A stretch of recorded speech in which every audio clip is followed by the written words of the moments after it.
Musical royalty. She's been honored by kings and is known as the voice of Asia. Get ready to enter what is known as the Siti Zone.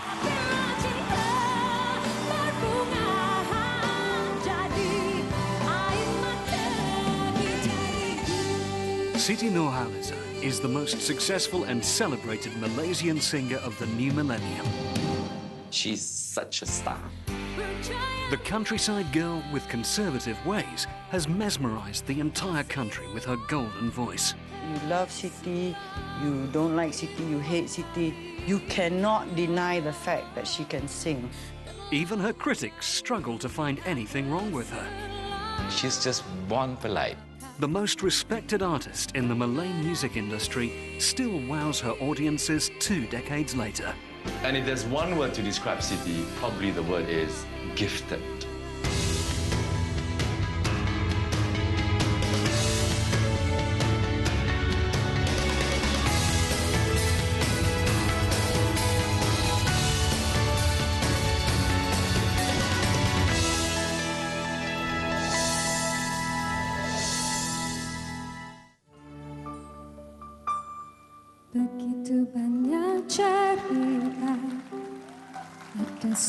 In July 2006, Siti Nurhaliza, Malaysia's most conservative and innocent pop star, makes a shocking announcement.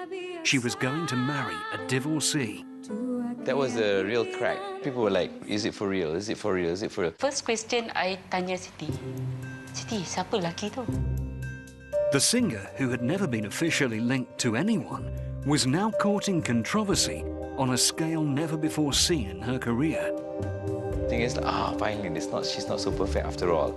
Macam-macam tau bermain di fikiran kita. Apakah nanti Siti dah berkahwin, dia dah berubah? Apakah dia masih menjadi Siti Nurhaliza? Sangat bimbang.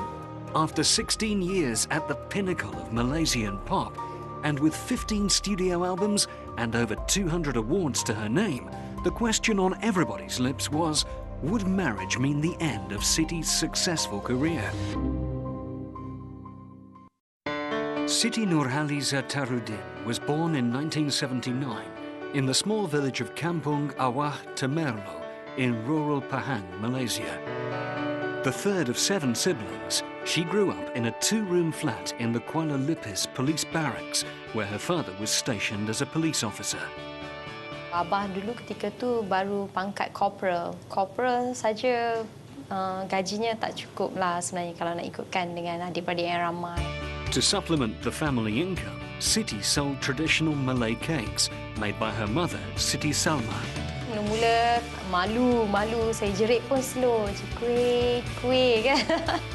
At 9 years old, the selling of her mother's cakes may well have been the very start of her singing career. Lama-lama saya dah jadi macam test vokal. Saya jual, saya menyanyi, saya cakap kuat, kuih semua kan. Dia jadi lain macam sikit kan. Siti had grown up around music. Her mother was a traditional songstress in her younger days, whilst her grandfather was a traditional local musician. Saya sebenarnya seorang yang suka menyanyi di rumah, sampaikan arwah ayah saya pun beli set karaoke. Home karaoke singing was just a start. With her family's support, young Siti was soon performing for small audiences, accompanied by a live band. Masa tu saya tak fikir tentang orang lain. Saya tengah fikir saya menyanyi, dengan saya berdebar, saya nervous semua kan. Sampai saya nak menangis sambil menyanyi. Band rumah kahwin ni yang memberi di pendedahan awal untuk dia menjadi seorang penyanyi yang versatile. Pop lah, rock lah, dan termasuklah tradisional. Mungkin orang yang tengok persembahan saya tu mengatakan saya boleh menyanyi dan kerana itu uncle saya bawa saya membuat persembahan di banyak tempat lah. Kita dengar, sedapnya suara ni, siapa yang nyanyi? Kita menyangkakan memang orang yang dah dewasa tau. With her uncle at the helm, Siti and her cousins formed a band and spent weekends performing traditional and popular Malay songs for small local audiences, especially at Malay weddings.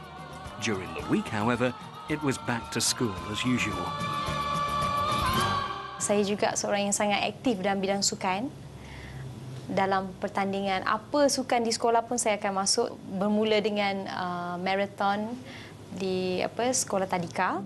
If Siti was competitive in sports, she was more so in singing. Since the age of 12, Siti would join singing competitions in and around her town. And in 1994, Siti took a big step and auditioned for the region's biggest talent search competition, Asia Bagus. Saya terlalu mentah, malu pun ada, segan. Just menyanyi je. Maknanya menyanyi yang mungkin tak perasaan tu belum keluar habis kan. Siti was out of her league and did not make it through. Her elder brother, Ai, however, got his big break instead. A very talented singer, Ai was spotted by a talent scout who offered him a recording contract in Kuala Lumpur. Siti was envious. Siti nak jadi artis, nak ikut pergi Kuala Lumpur. So Abang Yi cakap, Siti, kalau nak jadi artis kena kurus. Sebulan selepas tu, bila balik tak sangka. Tengok dia betul-betul bekerja keras untuk kurus. Determined to follow in her brother Ai's footsteps, Siti, now 16, wanted to join a popular national singing competition called Bintang HMI. Uji bakat yang terakhir tu, kemudian baru abang saya beritahu dengan ayah untuk minta izin dan ayah pun cakap, okeylah, cubalah, kenapa tak kan. Siti enjoyed a 3-hour bus journey and a rain soak to Kuala Lumpur, accompanied by Ai. But she arrived late and the auditions were over. After much pleading, however, Siti was given one opportunity to perform. Her performance was flawless. She impressed the judges and got through to the next round. Mingguan saya bertanding di Alostar. First time saya naik kapal terbang. The small-town girl was determined to sing her heart out, especially since the preliminary rounds were now going to be broadcast on TV nationwide. First impression was that she's very young, and everybody was talking about this kampung singer that come from nowhere and that could really sing. I was just having my dinner with my wife. Suddenly I heard this beautiful voice. I took my plate and went to the living room. I asked my wife to translate this voice. And after that, I was convinced that this girl could be a star one day. Siti made it through to the finals.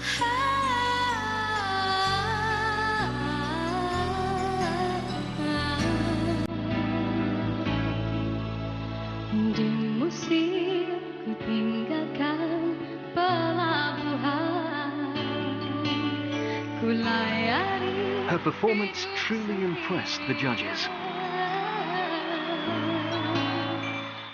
Juara Bintang HMI 1995, Siti Nurhaliza Dedah. Saya memang tak sangka bila menjadi juara tu. The innocent Siti was about to be catapulted into the musical big league. At age 16, Siti Nurhaliza had won her first national singing competition, Bintang HMI 1995. Selepas menang Bintang HMI, memang banyak tawaran yang saya terima daripada label syarikat antarabangsa dan inilah syarikat lokal, iaitu SRC. Surya Records, also known as SRC, needed to move fast if they were to secure this newly found talent. We went to her hometown, Lipes, to sign her up. But signing up the young Siti Nurhaliza was not as easy as it seemed. Everyone still had to go through one man, her father. Arwah ayah Siti, dia seorang yang tegas. Dia tak nak orang main-main. Mereka boleh berjanji yang SRC tak akan ganggulah kerja-kerja sekolah atau waktu-waktu sekolah saya kan. With a record deal signed, Siti's career as a recording artist began. During the week, she was a regular secondary school girl. On weekends, she travelled back and forth to Kuala Lumpur, accompanied by her mother, to record her debut album. Perjalanan kami tu kadang-kadang ada yang tertinggal bas, ya. Ada yang saya naik bas lompat-lompat. Maknanya lipih-lipih bentar-bentar rauk ataupun rauk Bentong Kuala Lumpur. The first 6 months were tough for the new starlet. It was clear she had a lot to learn. As a singer, she's excellent, but she's still raw. Saya tak pernah pergi kelas vokal, tak pernah belajar not, tak pernah belajar muzik. Tapi bila dalam studio, di situ saya belajar dengan Adnan Abu Hassan. Dia yang mengajar saya teknik nyanyian. Kelas vokal saya adalah di dalam studio. Less than half a year after her Bintang HMI win, Siti Nurhaliza's eponymous debut album was released on the 1st of April 1996. Album cover, yes. First time I heard the voice, I was like, hey, there's something about the voice. It is something innocent, something pure, but it's something that I haven't heard in a long time. I proposed her name and said, can I interview this girl, give her a page kind of thing. The reaction from my editor was like, no lah, too early. Her first single from the album, Jerat Percintaan, was warmly received. It wasn't until Siti teamed up with a male group, 2x2, and recorded a duet called Kau Mawarku that she began to turn heads.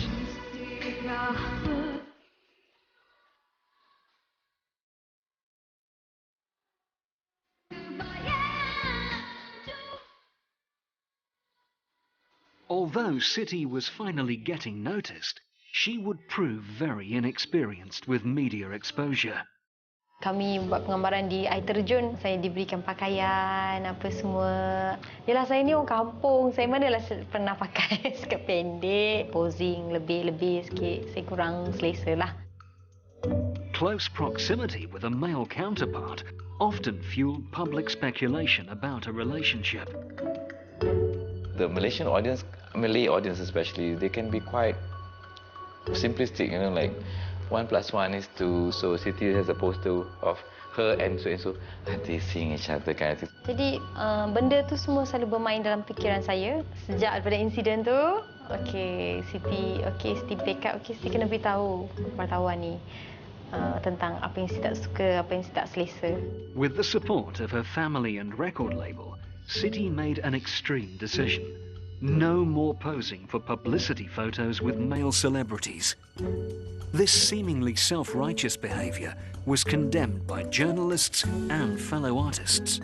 Agak kecoh jugalah ketika tu. Wartawan tak biasa dengan keadaan tu. Ada rakan-rakan artis saja juga yang condemn saya. Dia kata, tak nak buat macam tu, baik pergi balik kampung, jadi ustazah apa semua kan. The backlash affected young Siti deeply, and she soon reached her breaking point when an article criticising her stand surfaced. Ada satu magazine memaparkan pendapat-pendapat artis lain tentang keputusan Siti, dan itu pertama kali saya lihat beliau menangis. Although distraught, the teenager would not budge, and to her surprise, people began to accept her decision. Saya tak sangka bila di kaca televisyen semua memberi komen positif. Semua sokong. Apa yang telah menjadi sejarah, itulah sejarahnya sampai bila-bila. So, dia bukan nak mengubah, tetapi itu adalah prinsip. In late 1996, Siti's first single, Jerat Percintaan, was finally starting to climb the music charts. The single also made it to the finals of the Anugerah Juara Lagu Music Award show, where Siti was up against seasoned stars. And it was that very special voice that made everyone in the music industry finally notice her. Dan akhirnya, tak sangkalah saya terpilih untuk menjadi juara. After that, it was phenomenal. Then, my editor said, why don't you write about this girl? And I said, that was the girl I told you about. People were looking for a new Malaysian icon. She had the whole package when she came out. She had the looks, she had the ability to sing. Following the competition, Siti's relationship with the press evolved. Everybody wanted to be a friend.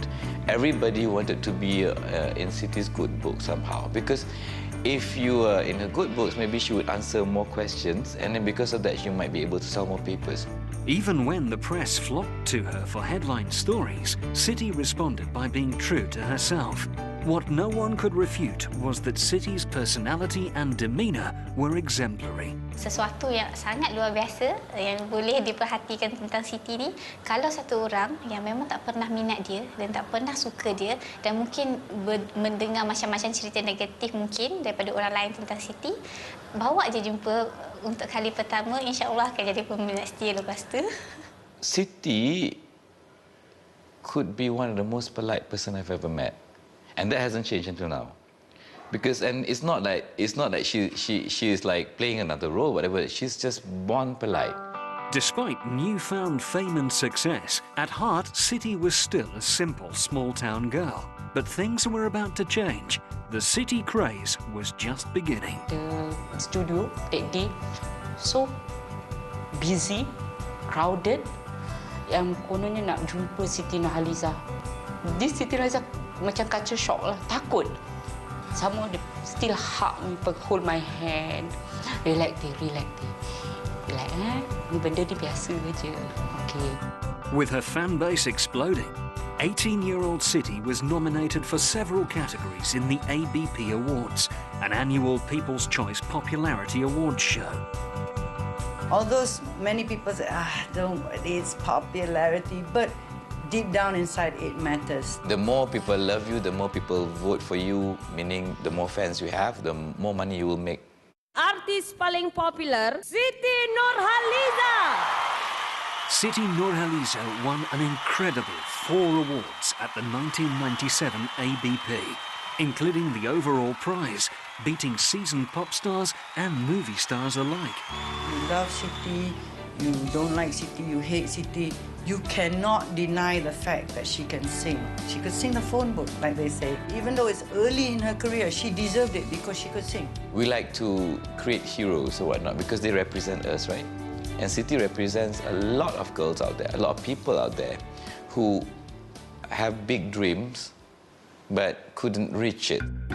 But Siti was starting to realize that being a star involves more than just singing. At any award, it's what you wear on the red carpet that is judged. And I was like, first impressions, honestly, was like, nice. But what's with the hair? Kampung kan? Berada di red carpet ni orang nak tengok pakaian juga. Pakaian. She's guilty of everything when it comes to image. The new starlet's rise to fame was unstoppable, but her lack of style was evident. It became the talk of the town. Siti Nurhaliza's popularity was rising at an unstoppable speed, and as her charm and talent were unquestionable, critics needed to focus their attention on something else. They chose the countryside or kampung image. This is all the fashion that I know. This is all that I wear. This is all that my friend asked me to wear, my father asked me to wear, my sister asked me, I wear. Please enjoy it now because I know that I will evolve. She's guilty of like replicating what mistakes others have made. Orang kata the tiara would be nice, and she pakai tiara. And somebody said that, okay, hair extensions and whatnot, and all this, I don't know, Goldilocks look, whatever, tapi not even blonde. Semua, she's done it. Too much of bidding. Pening kepala, like diskotik punya disco ball kan. To me, Siti tak perlu benda tu semua. Siti ni dulu antara artis yang sering dikomen. Of course, saya cakap yes, saya memang artis yang bermula di kampung. Knowing her own lack of style or rural sensibility drew criticism from skeptics, Siti began initiatives to improve her image, just in time for her second album. They called me to do her makeup for the cover. 17 years old is young. So by that time, myself make up the very fine makeup to show that her age. Siti was pleased with her makeup and was comfortable with Nurul. And then she advised SIC, she wanted me as a makeup artist for the second album. Sampai hari inilah, I become her makeup artist. Nurul was not the only one who was determined to help improve Siti's image. Who's going to be very famous? I think maybe this girl Siti, but she's a bit kampung. I said, it's good. I like it. I want to change the whole total look. But before designer Michael Ong got to work on Siti, her mother had set some guidelines. Ibu Siti memang berpesan kalau nak menjadi artis tak boleh berpakaian atau berpenampilan yang mencolok mata. So Siti immediately laid down the rules. Michael, you cannot do too sexy, but I want beautiful. Michael Ong pun sendiri seorang yang sangat memahami Dan dia tahu apa yang saya tak boleh. The collar, you cannot be lower than 5.5 inch. You cannot be too tight at the sleeve there. The fabric cannot be too thin. And everything have to be full line. Tak boleh itu, tak boleh ni. Dia pun dah biasa dengan cutting badan Siti. Dia tahu macam mana nak menutup kelemahan, ya, nak menunjukkan kelebihan. Not 100% the fans will like it, you know. Maybe 80% they say, oh yeah, good, Siti is not sexy. But 20% all the young people, they say, yo, why so cover up? Siti was not the kind to take a back seat. She observed the workings around her and often learned very fast. Daripada awalnya, makeup tu I suka hati I. Lama-lama, she take over sikit. Sikit dan banyak. You do your own makeup? Say, yeah, I just learned it from my makeup artist, and then now if I don't need her, I can do my own. And she looked fantastic in the interview. So the idea of better myself is always in her head. Siti and her team often accepted criticism and improvised wherever possible. Me and Nurul Shuko, the makeup artist, we always try to be teach Siti how to be sexy, because the clothes are not sexy. Siti, kadang pupus kau ni kampung lah. So you have to be, you know, figure out your body, you know, show, you know, the way how you move. Michael dia selalu suka buat seksi-seksi. Siti like that, Siti like that. Boleh ke Siti buat? Cubalah. Dia buat. How to move the skirt, how to play with your tray. From there, Siti really like to learn. Asalkan ia komen yang membina, Siti akan ambil. Ya, kalau komen yang sekadar mengusik atau nak menjatuhkan tu, Siti just let it go. Once more, Siti stood her ground. She held on to her decision to dress conservatively, but this time it was clear that it was the right move for her. Everybody from 3 years old to 83 years old were in love with her. So she understood the moral responsibility that went with that. So she said, no, I'm going to stay the way I am. Maybe I'm going to dress with a little bit more flair, but I'm going to stay this way, no matter what people say. And I think she did the right thing, because the mass market is conservative. Siti released her second album, Siti Nurhaliza 2, a year after her debut album. It was an instant hit. Siti, who was already a sensation in neighbouring Singapore, was now ready to take on a new territory. The Indonesian market is a very, very tough market because it's quite closed. Saya pun sebenarnya rasa macam was-was juga, sebab kalau di Indonesia tu memang ramai penyanyi yang hebat, kan? Indonesia had always been off-limits to most Malaysian artists, with only a handful finding success there. It was certainly a risk for the young rising star. Saya ditanya oleh wartawan Indonesia, kenapa Siti berani sangat nak masuk pasaran Indonesia? Saya kata, sebenarnya saya datang nak berkongsi bakat. Kalau mereka tak kenal, mereka tak akan cinta. Tak kenal, mereka tak cinta. They want the artist to be real, to be authentic. Siti brought in this charisma, and the charisma says Malayness.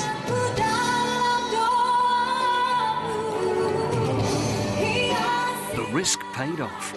The Indonesians loved her, and the single from her second album, Aku Cinta Padamu, became a massive hit.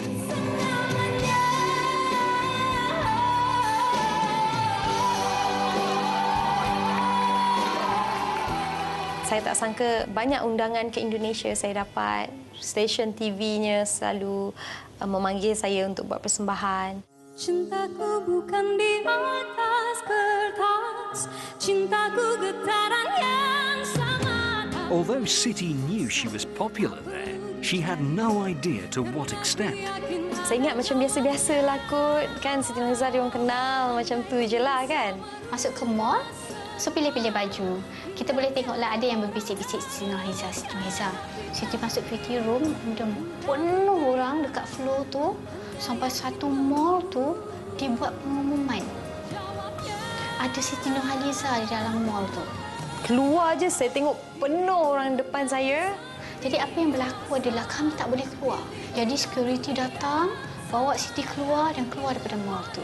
Jadi di situ saya lihat, wow, dahsyat juga penerimaan orang Indonesia, kan, peminat-peminat Indonesia terhadap saya.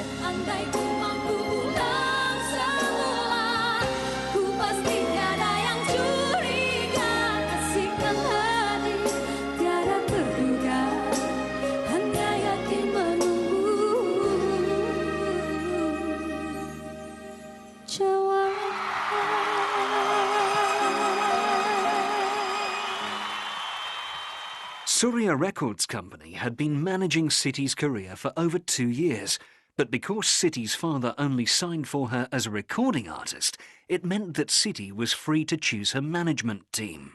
In 1998, Siti Nurhaliza Productions, SNP, was established to manage Siti's career. Dulu arwah ayah saya, tempat yang tertinggi ya dalam Siti Nurhaliza Production. Begitu juga dengan mak. Ya, mereka berdua adalah bos kami. Saya sebagai pekerja, saya menjalankan tugas saya dan ini sebenarnya adalah bisnes family yang saya hadiahkan untuk membalas jasa baik family saya kan. Siti's brother Ayi and his wife Rosie gave up their careers and were appointed as her managers. A lot of people said, yes, the family would have taken advantage of her and stuff like that. And then again, better your family than not your family, right? Yang selalu terjadi kepada artis ya yang teraniaya adalah penipuan kan.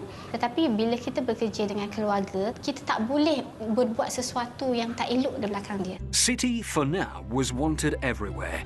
Invitational shows, TV shows, and even national events were incomplete without her performance. Bukan saja menyanyi atas pentas, tapi saya kena buat shooting, fotografi, kena bertemu dengan peminat. Saya boleh kata kita tidak pernah bercuti.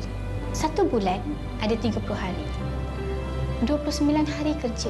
There were times when Siti pushed herself too hard to the point of risking health. Pernah saya membuat persembahan 1 hari sampai 3 show.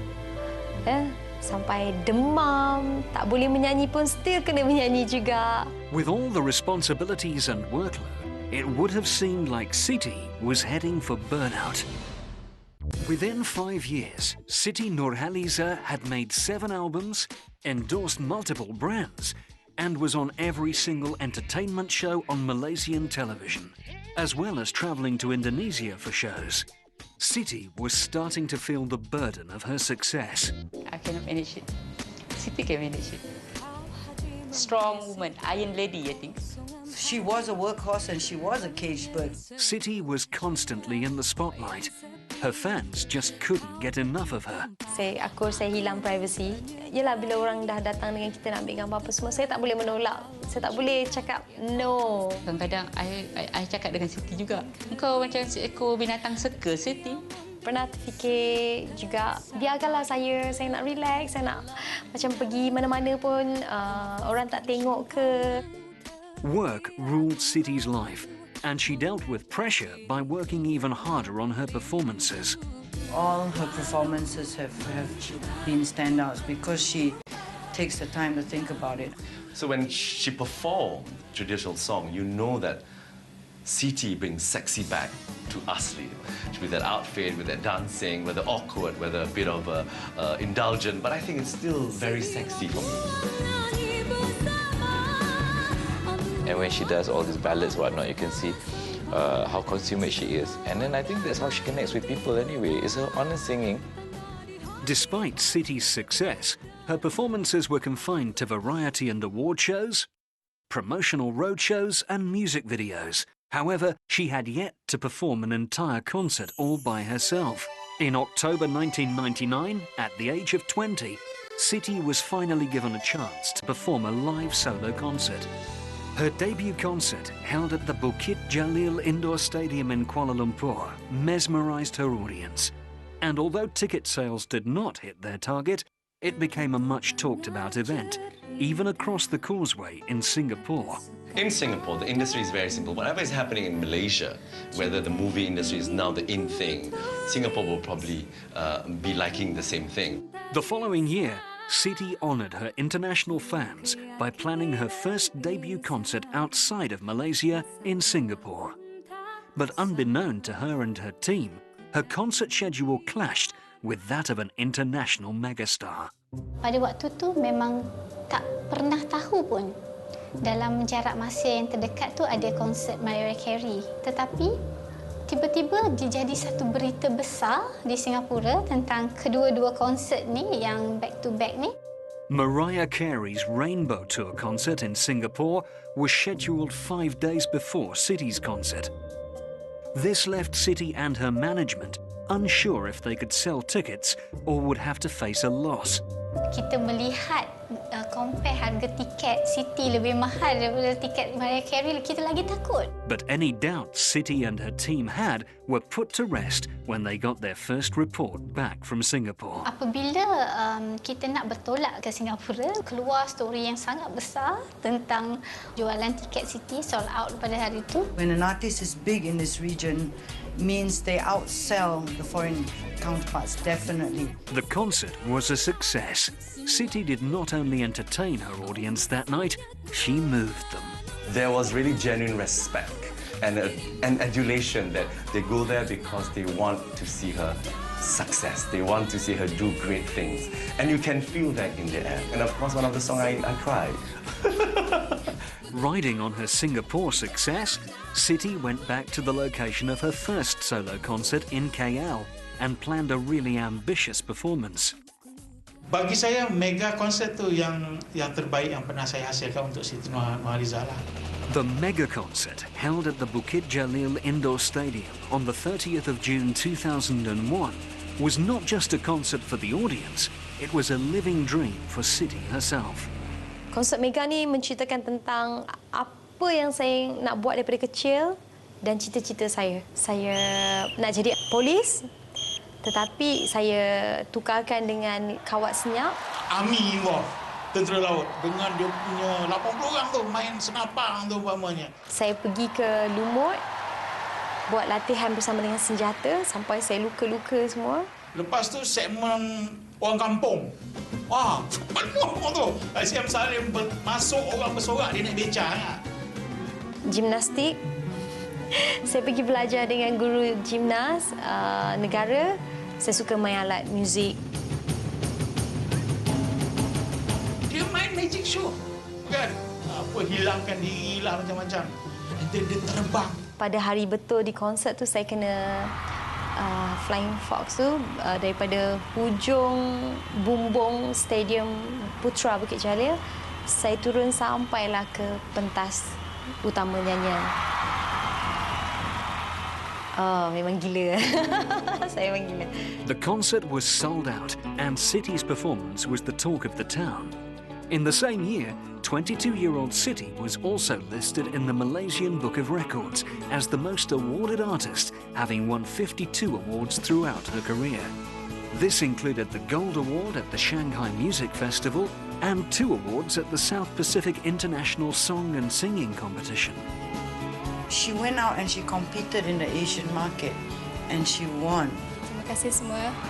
But winning has its downside. Some envious and some jealous and also fascinated why this girl keep winning and winning awards. Stres juga apabila dia menang, kita tak sanggup nak dengar. Siti. Asyik-asyik Siti. Siti lagi. How can someone be so consistent? You're the winner. You look to the right, you shake their hands, you shake their hands, and you shake their hands. And you go up and you say first God, and you say parents, and you say fans, and you say I love you, and then you go down. In 2002, Siti was crowned the Voice of Asia at the Voice of Asia singing competition held in Kazakhstan.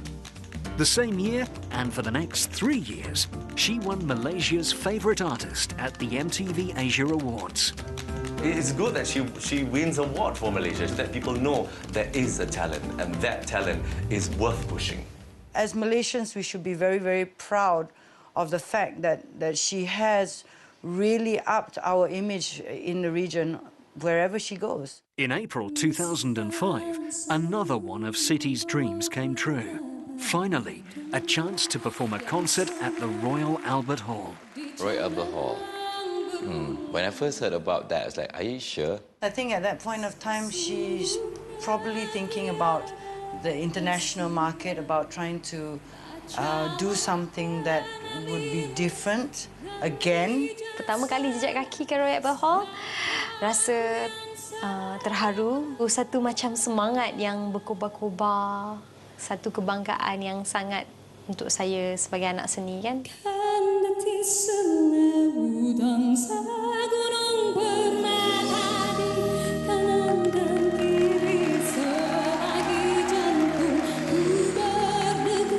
Hingga tiba City, London, Lipis, from Lipis to London. Saya sebenarnya nak buktikan bahawa okey, walaupun saya tidak punya segulung ijazah tapi dengan keazaman, dengan kesungguhan, semua orang boleh berjaya. Anak penuri getah atau mereka yang sekadar belajar biasa-biasa pun sebenarnya boleh berjaya.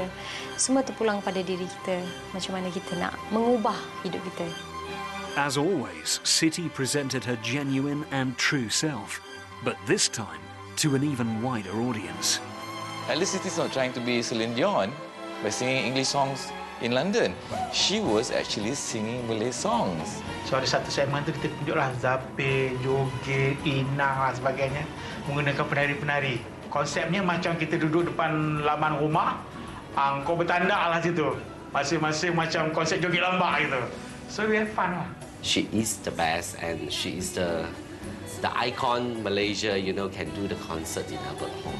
Can let all the international people to see that our Malaysian with our beautiful singer, beautiful voice, beautiful rhythm and beautiful clothes.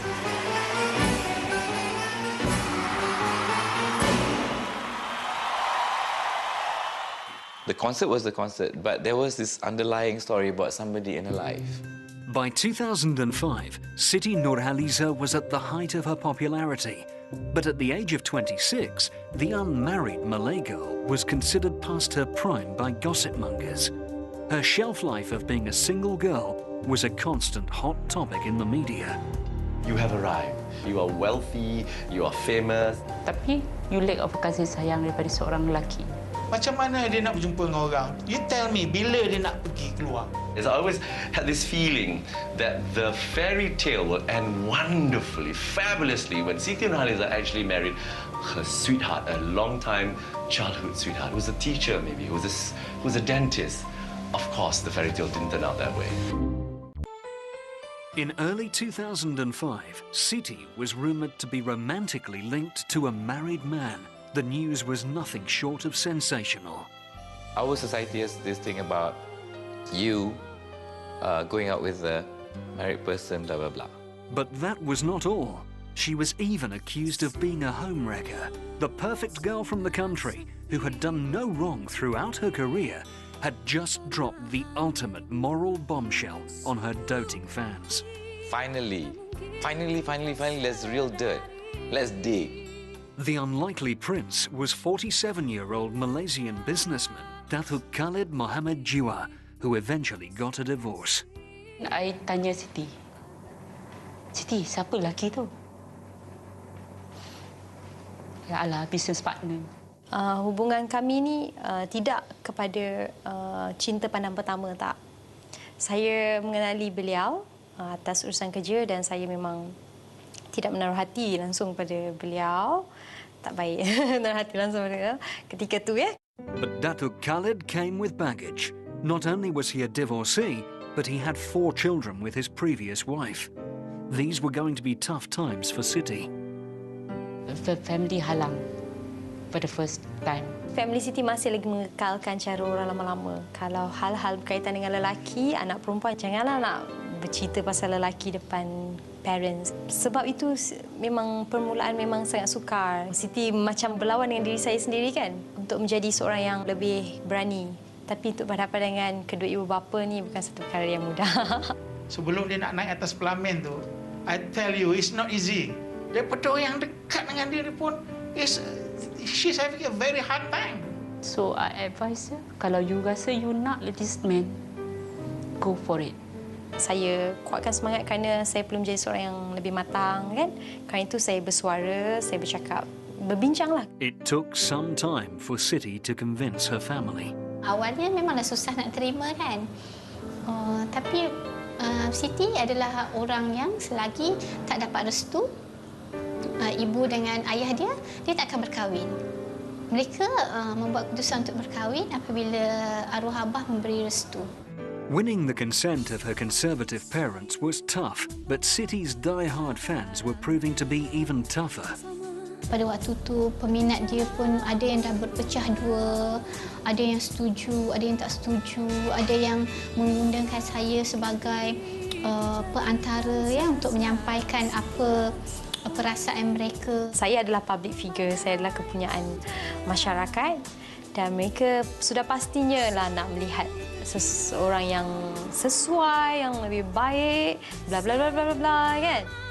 Despite the risk of losing her fans, Siti was adamant with her decision.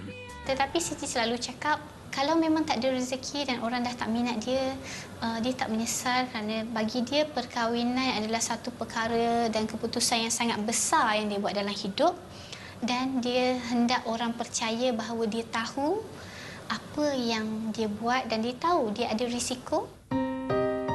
Failing to convince many of her fans, Siti resorted to what she knew best. Nak menceritakan segala-galanya bukan satu perkara yang mudah kan? Jadi saya gunakan lagu untuk saya suarakan apa isi hati saya kan. Jadi saya menulis Biarlah Rahsia tu. You can see the underlying meaning. It's like, you know, put yourself in my shoes.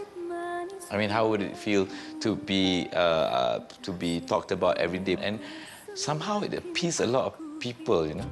First time you heard the song and you know she was going through hell at that point, and then the song came out, you went like, kesiannya dia. Give her space. Bukan kita yang nak kahwin. Itu cinta dia.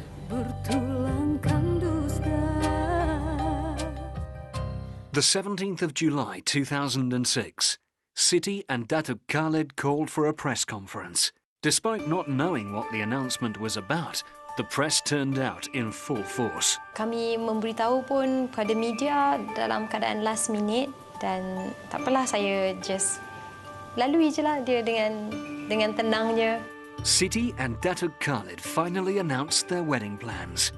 As Siti's loyal fans stood by her, so did her loyal stylist. Good. We can do your dream wedding gowns. You remember? He said yes. Barbie doll. Mula nak ingat nak buat kat kampung sebab di kampung lah tempat yang best. Simple it was not to be. TV stations were bidding to broadcast the wedding live. Even the Indonesian media were interested in the wedding event of the decade. When I'm preparing the wedding gown, I've never been accept so many phone call from all the reporter, all the newspaper.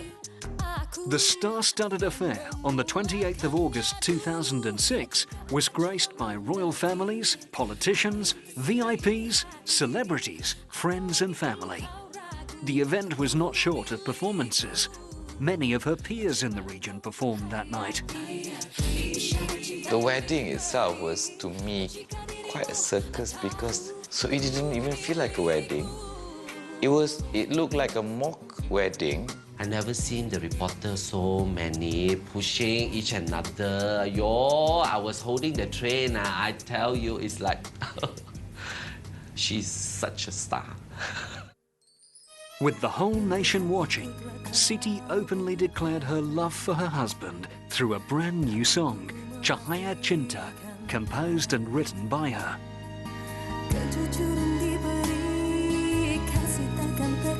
Bila melihat dia bahagia kan, itu pilihan dia dan memang nampak sangat kebahagiaan dia.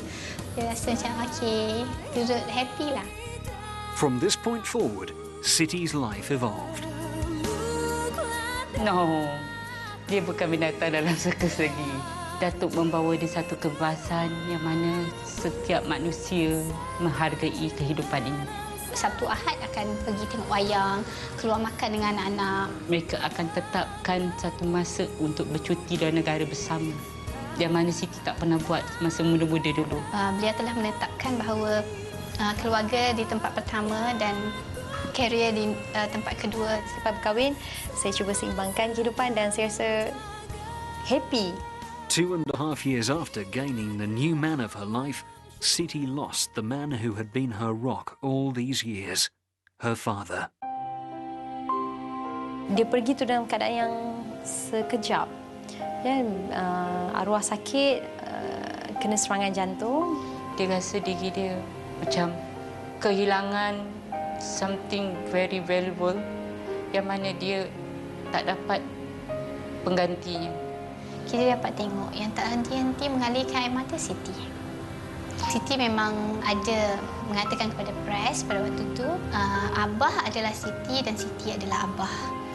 Sedih, tapi saya terus kuatkan semangatlah. For a while, Siti kept work at bay, but soon she returned to the public eye and began venturing into other interests and fulfilling other dreams.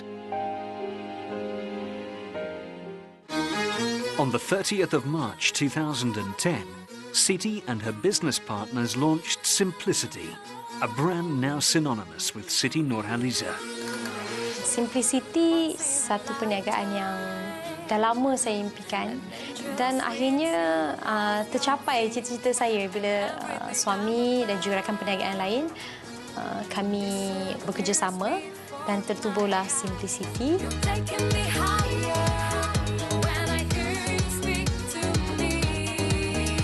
Musically, Siti put herself back into the driver's seat. After 16 years as a hitmaker of Malay language music, Siti instead decided to focus on her debut English language album.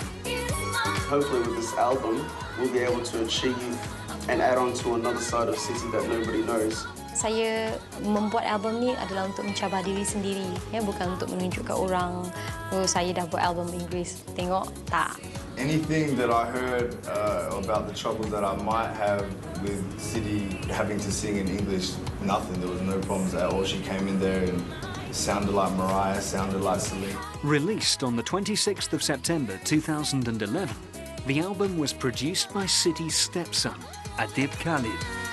Saya harap peminat boleh menerima album ini sebaiknya. Itu yang paling penting.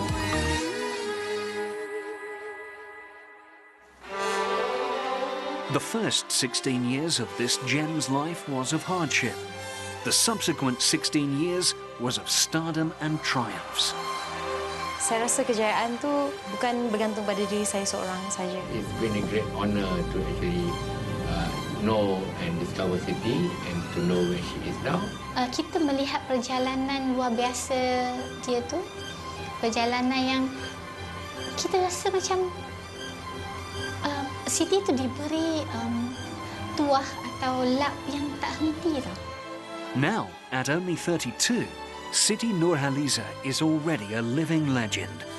What the future would bring is anyone's guess. Suatu hari nanti saya mempunyai anak saya juga, ya, bersama dengan suami, dan saya boleh menjadi orang yang boleh memberi semula kepada orang lain. Moral of the whole Siti story, it doesn't hurt to be nice. People thought like bad girls go to London kind of thing. Siti went to London. Anak emas Malaysia. Dan beliau disayangi, itu yang paling penting. Sangat-sangat disayangi. And if there's one word to describe Siti, probably the word is gifted. And I think she has made full use of her gift.